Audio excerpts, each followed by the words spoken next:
अजय प्रहार चैनल में आपका स्वागत है। इधर जब से ये प्रयागराज की घटना हुई है जिसमें दो दुर्दांत माफियाज का निधन होकर के 3 नए माफिया प्रकट हुए हैं रक्तबीज की भांति, बहुत से फ़ोन हमारे पास इस बात को लेके आ रहे हैं कि इस पर आप कोई वीडियो क्यों नहीं बना रहे। देखिए, एक तो मेरे पास उतने संसाधन नहीं हैं जितने कि और चैनल्स के पास है। दूसरा, उतना पूरा मेरे पास जानकारियां भी नेट पर भी वो कुछ उपलब्ध नहीं है जो सवालात हम जानना चाहते हैं। लेकिन लोगों का एक अनुरोध आया है तो मुझे कुछ ज़्यादा नहीं कहना है, बहुत छोटी सी बात मुझे कहना है। जब कानून का शासन नहीं होता है, शासक का कानून चलता है, तब माफिया का उदय होता है और तभी माफिया का अंत होता है। एक लाइन की बात। और यह कब होता है? जब समाज में भौतिकता बढ़ती है और नैतिकता घटती है और लोगों के अंदर एक भय का वातावरण होता है। तब स्थिति यह बनती है कि सबसे अच्छी लोकतंत्र के लिए तो है कि विधि का शासन होना चाहिए, लेकिन यह एक आदर्श वाक्य है। इस आदर्श वाक्य को आप चरितार्थ होते हुए भारतीय लोकतंत्र में तो नहीं देख पाएंगे। बाकी जगह की लोकतंत्र की ना मैं चर्चा इसलिए नहीं करता कि मैं वहां गया नहीं हूं और मैंने उस पर कोई अध्ययन नहीं किया हुआ है। तो हमारे यहां स्थिति है कि विधि का शासन किताबों में है, पढ़िए। अगर आप ज्यादा विधि के शासन के पीछे पड़ेंगे परेशान रहेंगे। लिहाजा एक सूत्र वाक्य ये याद रखिए कि जब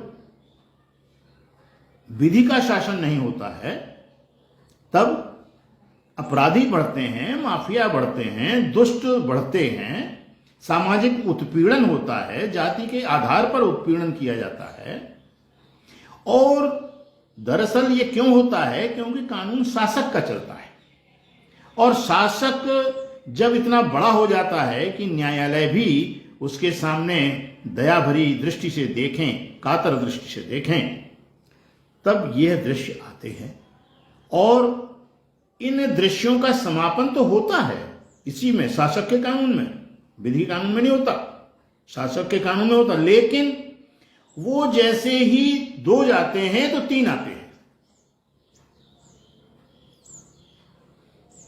तो जब तक हमारा समाज पूरी तरीके से साक्षर नहीं हो जाएगा, जब तक हमारे समाज में नैतिकता का समावेश नहीं हो जाएगा, जब तक हम दूसरे के दर्द को, अपना दर्द, अपने दर्द को दूसरे के दर्द की समाहित नहीं कर पाएंगे, तब तक ज्यों-ज्यों भौतिकता बढ़ेगी त्यों-त्यों अपराध बढ़ेंगे, भांति भांति के अपराध बढ़ेंगे, भांति भांति के अपराधी बढ़ेंगे और उनके सामने आपकी सभी व्यवस्थाएं बौनी होती चली जाएंगी और बीच में कोई एक अक्कड़ खां आ जाएगा शासक, वो इनको ध्वस्त करेगा और अपने लोगों को आगे बढ़ाएगा और वो उनकी जगह ले लेगा।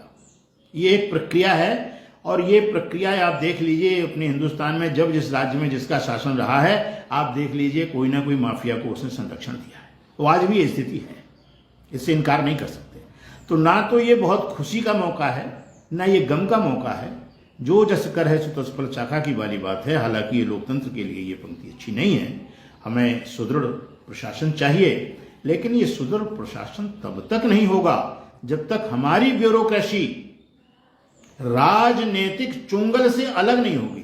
संविधान तो कहता है कार्यपालिका अलग है, लेकिन कार्यपालिका को थप्पड़ मारने का, पछाड़ मारने का, डांट गड़ाने का, दंडित करने का अधिकार उस विधायिका को है जिस विधायिका को कानून बनाते हुए, हाथ उठाते हुए उस कानून के प्रभाव और दुष्प्रभाव का कोई ज्ञान ही नहीं होता है। और जितनी नियामक संस्थाएं तथाकथित हैं, उनका हर राज्य सत्ता ने दुरुपयोग किया है। किसी एक राज्य सत्ता पर उंगली नहीं उठाई जा सकती है और सब छटपटा उसी के लिए रहे। किसी भी राजनीतिक दल के पास ऐसा कोई एजेंडा नहीं है कि हमारे आने के बाद ऐसा हो ही जाएगा। There is no agenda. ये हमारे राजनीतिक रिक्तता की एक बहुत बड़ी खामी है और राजनीतिक रिक्तता तब आती है जब वैचारिक रिक्तता हो जाती है, और वैचारिक रिक्तता तब हो जाती है जब मेरा विचार ही सर्वश्रेष्ठ है, तेरा विचार कहीं रखता नहीं है, वो गया भाड़ में। तब ये दृश्य जो बन रहे हैं, बनते हैं, बनेंगे। इन दृश्यों को बदलने के लिए साक्षर होना, ज्ञानवान होना और सरकार को आंदोलन की भाषा से समझा देना।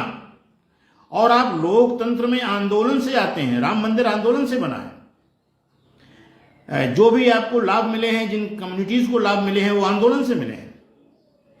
और उसी आंदोलन की प्रक्रिया को अगर आप समाप्त कर देते हैं तो आप अधिनायकवाद की ओर बढ़ते हैं, और यह लोकतंत्र के लिए एक अच्छी घंटी नहीं है, एक बहुत अच्छा संकेत नहीं है। इसके लिए लोगों को छोटे छोटे समूह में चिंतन करने की आवश्यकता है। हमें लोकतंत्र बचाना है तो ये दुर्व्यवस्थाएं हम आगे चल के सुधार लेंगे। अगर लोकतंत्र ही लोकतंत्र में चला गया तो फिर हम हाथ मलते रह जाएंगे। फिर अधिनायकवाद से लड़ाई बड़ी लंबी दिनों के बाद शुरू होगी, बड़े लंबे दिनों के बाद उस पर आपको कोई कार्यक्रम करने को मिलेगा। इन्हीं शब्दों के साथ धन्यवाद। जय हिंद।